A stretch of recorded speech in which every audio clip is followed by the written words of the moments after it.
এটি হলো মধ্যমগ্রাম কালীবাড়ি। মাথায় রয়েছে শ্রী শ্রী রামকৃষ্ণ পরমহংসদেব।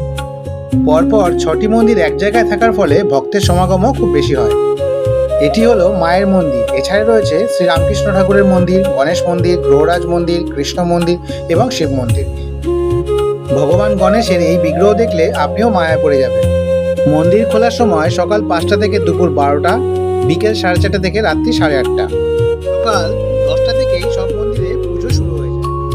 সন্ধে 7টায় হয় আরতি, তারপর সবাইকে বিনামূল্যে ভোগও দেওয়া হয়। এটি হলো রামকৃষ্ণ ঠাকুরের মন্দির। এটি শিব মন্দির।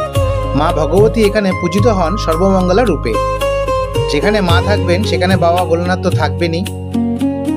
মায়ের বিগ্রহ কোষ্ঠীপাথরের তৈরি।